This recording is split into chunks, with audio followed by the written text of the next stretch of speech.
Hola, muy buenos días a todos. Espero que se encuentren muy, pero muy bien y como siempre con muchas ganas de aprender este bonito tema de la medicina que es la fisiopatología de la neumonía, tercera parte. Sin más que decir, mi nombre es Cristian Puzarico Halcón, yo seré el expositor el día de hoy. Este es el proyecto Guía Med. Comenzamos. Bien. En el anterior video ya habíamos visto un poco de la definición de la neumonía, habíamos visto la parte de la fisiopatología, la histopatología, habíamos visto también la morfología de la neumonía, también habíamos visto las causas que pueden provocar dicha patología, habíamos visto también la parte de las manifestaciones clínicas de la neumonía y hoy veremos los criterios de la neumonía, entre estos el PSI o índice de gravedad de la neumonía y el CURB 65, ¿ya? Primeramente comenzamos definiendo qué son los criterios de evaluación. Son criterios que nos van a permitir definir qué tipo de gravedad tiene en este caso la enfermedad. En nuestro caso sería la neumonía. Y ahora, ¿para qué nos sirve ver la gravedad de una patología? Para determinar, por ejemplo, si tenemos a un paciente que está cursando con neumonía, pero no sabemos si es severa, es leve o es moderada, para determinar si podemos continuar el tratamiento del paciente o debemos internar al paciente en el hospital o si podemos continuar su tratamiento fuera del hospital, es decir, continuar el tratamiento en casa. Y esta decisión, ¿por qué es tan importante? Porque supongamos que tenemos un paciente que tiene neumonía adquirida en la comunidad o extrahospitalaria, o sea que es una neumonía un poco bastante leve y la llevamos al hospital. En ahí el paciente es más propenso en este caso a adquirir un tipo de neumonía más avanzada que podría ser la neumonía nosocomial, que es la que se adquiere dentro del hospital, y sabemos que este tipo de neumonía se debe a infecciones bacterianas o víricas con bacterias o virus que ya son bastante resistentes, es decir, agravaríamos la patología que está cursando el paciente en ese instante de tener una neumonía extrahospitalaria, la convertiríamos a una neumonía nosocomial bastante complicada. Y es lo mismo en el otro caso, por ejemplo, si tenemos a un paciente con una neumonía bastante grave y tomamos la decisión de enviarlo directamente a casa, estaríamos condenando al paciente básicamente porque no hemos logrado definir qué tipo de gravedad tenía su enfermedad, ¿ya? Es por eso que es tan importante estos criterios de evaluación, ¿ya? Ahora, dentro de los criterios de evaluación tenemos muchos y yo les voy a hablar de dos en específico, que son los que más se utilizan y son los que nos dan resultados más eficientes y más eficaces. Entre estos tenemos a la PSI o índice de gravedad de la neumonía y al CURB 65 o CURB 65. Comenzamos con el índice de gravedad de la neumonía. El índice de gravedad de la neumonía primeramente es bastante bueno, nos da resultados bastante eficaces, pero tiene pros y tiene contras. Entre las características de este criterio de evaluación tenemos que concede puntuaciones a más de 20 variables. ¿Qué quiere decir esto? Que va a utilizar 20 variables, entre esas hasta la edad del paciente, el sexo del paciente, antecedentes patológicos del paciente. Y otra característica también del índice de gravedad de la neumonía es que también utiliza bastantes estudios de laboratorio, por ejemplo de la urea en sangre, entre otros. Y esto es bastante bueno, pero tiene partes negativas. ¿Por qué? Porque necesitamos muchas variables, aparte necesitamos estudios de laboratorio que, por ejemplo, en una emergencia no podríamos realizar rápidamente el PSI, ¿ya? Pero fuera de esto, después de sacar sus resultados, toma 5 resultados importantes que lo divide en 5 clases, que son la clase 1, clase 2, clase 3, clase 4 y clase 5.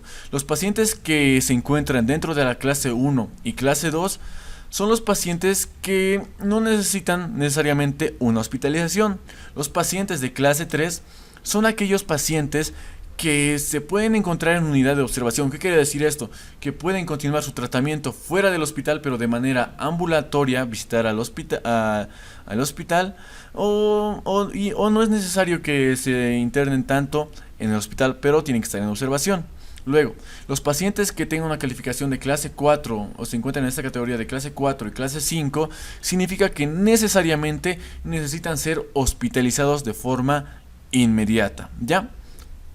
Ahora, no haré mucho énfasis en este criterio de evaluación porque, como ya hemos dicho, toma 20 variables, necesita estudios de laboratorio y en caso de utilización no nos serviría mucho. En cambio, vamos a hablar más del CURB 65. ¿Por qué? Porque este es un poco más sencillo, pero al ser más sencillo no pierde ni su eficacia ni su eficiencia en los resultados, ¿ya? ¿Cuáles son las características de este criterio de gravedad? Primeramente, el CURB 65 solamente incluye 5 variables dentro de su evaluación, ¿ya? Aparte de eso, también tiene un índice de pronóstico más sencillo. Es por eso que hablaremos en este video del CURB 65, ¿ya? ¿Cómo funciona el CURB 65? Como ya habíamos dicho, solamente toma 5 variables y estas 5 variables no son nada más que las iniciales del CURB 65, que serían la C, la U, la R, la B y el 65. Cada una de estas variables tiene una característica en específico y significa algo, ¿ya? Comencemos con la primera variable, que es la C. La C significa la confusión, la U significa la urea o valor de nitrógeno ureico en sangre, la R significa la respiración del paciente, la B significa blood pressures, que en español significa presión arterial, y finalmente el 65 hace referencia a la edad del paciente en años, ¿ya?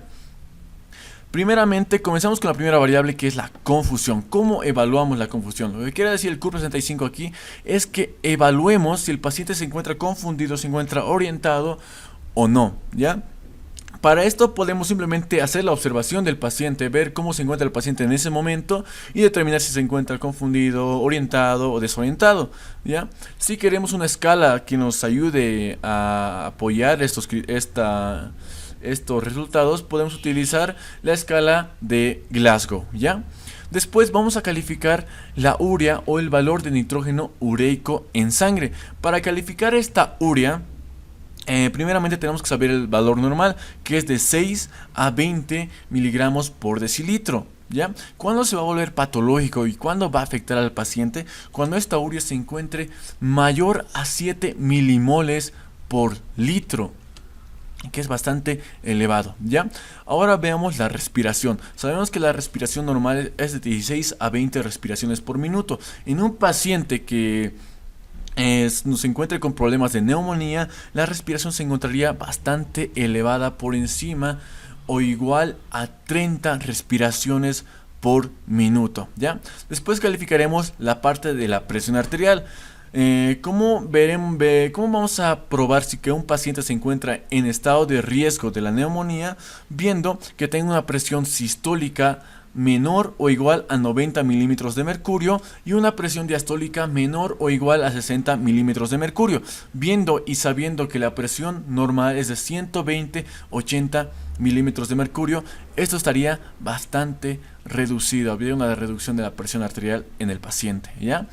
Y finalmente calificaremos la edad del paciente, que también es un factor de riesgo bastante importante, que es el 65, ¿ya? Nuestro rango para esta edad es ver si el paciente se encuentra en una edad mayor o igual a 65 años. Es por eso que se encuentra aquí el 65, ¿ya? Ahora, un paciente tiene que cumplir todas estas características y así veríamos que el paciente es bastante... ¿Qué tipo de gravedad tiene la neumonía del paciente, ya? Y de acuerdo a esto vamos a calificarlo en una escala. La vamos a calificar si el paciente, por ejemplo, en la confusión, si el paciente está confundido, sí, o si el paciente no está confundido, lo vamos a poner un no. Y lo vamos a calificar de la siguiente manera. Si es un sí, le vamos a poner un 1. Y si es un no, le vamos a poner un 0. Bien, comencemos. Por ejemplo, nuestro paciente está confundido, se encuentra bastante confundido.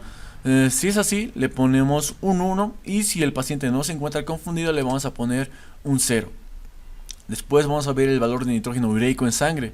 Si el valor es mayor a 7 milimoles por litro, Si es sí, vamos a ponerle un 1 de resultado, y si es un no, le vamos a poner un 0. Lo mismo haremos para la respiración, para la presión arterial y para la edad. ¿Para qué? Para tener estos resultados que son los que nos interesan en este momento. Estos resultados podrían ser fácilmente un 5, por ejemplo, haciendo una sumatoria 1, 2, 3, 4 y 5. O también podría ser que nuestro paciente, por ejemplo, se encuentra confundido, se encuentra con una respiración bastante rápida y es mayor a 65 años. Ahí tendríamos un valor de 3 o una puntuación de 3. También podríamos tener la puntuación de 2, de 1, o incluso si el paciente no está cursando la neumonía y simplemente tal vez se trata de otra patología, podríamos tener una puntuación del 0, ya viendo cómo se encuentra nuestro paciente en ese momento, ¿ya? Así que podemos tener puntuaciones del 0 al 5. Y ahora vamos a ver qué significan estas puntuaciones. Para eso haremos una siguiente tabla del CURP 65, donde nos va a mostrar la puntuación del paciente, el grado de mortalidad o el porcentaje de mortalidad y las recomendaciones que necesitamos darle al paciente, o las recomendaciones para nosotros referir al paciente, ¿ya? Este es el score, la puntuación que hemos dicho que puede ir de 0 a 5, ¿ya? Veamos primeramente los pacientes que tienen una puntuación de 0. Pueden tener una puntuación de 0, hemos dicho, una puntuación de 1, una puntuación de 2 y una puntuación que sea mayor o igual a 3, así 3, 4 o 5, ¿ya? Si un paciente tiene una puntuación de 0 en la escala del CURP 65, significa que su mortalidad o el porcentaje de mortalidad es de 1,5%, algo un poco bajo, ¿ya? Por lo tanto, las recomendaciones para nuestro paciente serían que pueden ser tratados fuera del hospital, así que no necesariamente es necesario internar al paciente, ¿ya? Si dentro de la escala tenemos una calificación de 1 o 2, el porcentaje de mortalidad aumenta, ya no es de 1,5%, sino es del 9,2%. Y en aquí ya tenemos que tener un poco más de cuidado. Tiene que haber una supervisión, puede haber una hospitalización o un tratamiento ambulatorio, es decir, el paciente puede seguir su tratamiento desde casa, pero obviamente realizando visitas cotidianamente al hospital, o puede hacer un tratamiento ambulatorio, ¿ya? Se encuentra en una neumonía un poco moderada, ¿ya? Ahora, si el paciente tiene una puntuación mayor o igual a 3, el porcentaje de mortalidad aumenta a un 22%, que eso ya es bastante elevado. Y en aquí nosotros tendríamos que ver si es necesario, si tendríamos que hospitalizar necesariamente sí o sí al paciente, e incluso si tiene una puntuación, por ejemplo, de 4 o 5, tendríamos que considerar la admisión del paciente a la unidad de cuidados intensivos, porque realmente puede estar en peligro la vida del paciente, ¿ya? Entonces, si las puntuaciones son menores, significa que el paciente puede ser tratado fuera del hospital, y si las puntuaciones son más elevadas, es necesario internar al paciente y considerar unidad de cuidados intensivos, ¿ya? Ahora bien, recuerdan que les dije al principio del video que el CURP 65 era muy importante.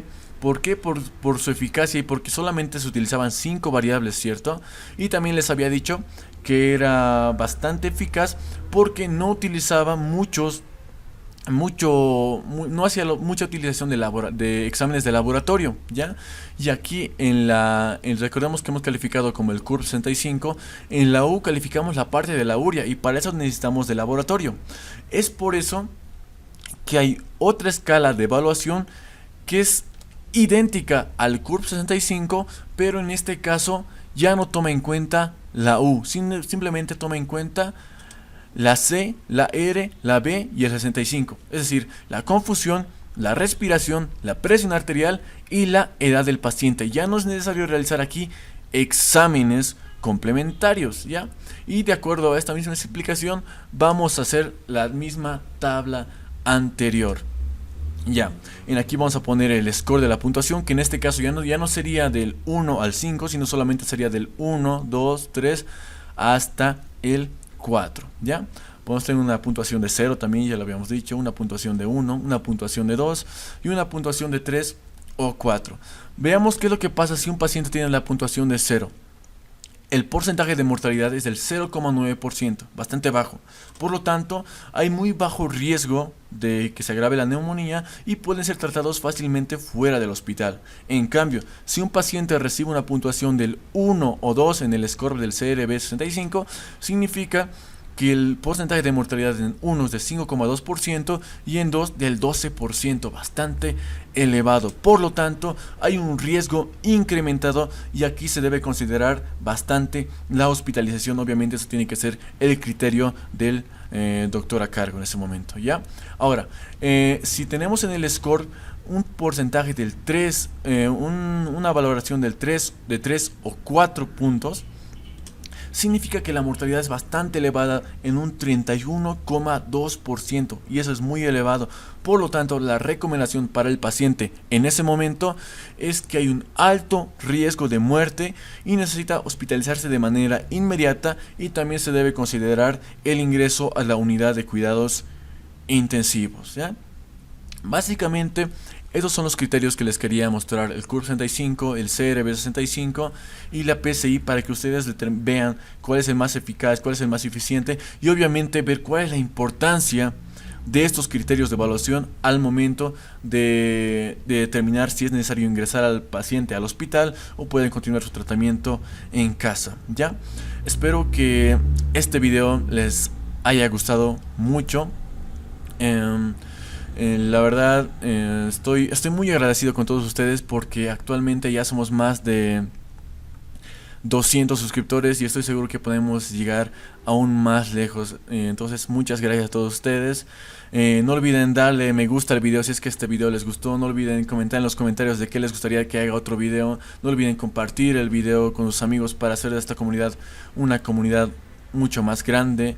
No olviden seguirme en el Facebook, estoy como GuiaMed. Y otra vez, muchas gracias. Sin más que decir, esta fue la fisiopatología de la neumonía, tercera parte. Mi nombre es Cristian Pusarico Halcón, yo fui el expositor el día de hoy. Este es el proyecto GuiaMed.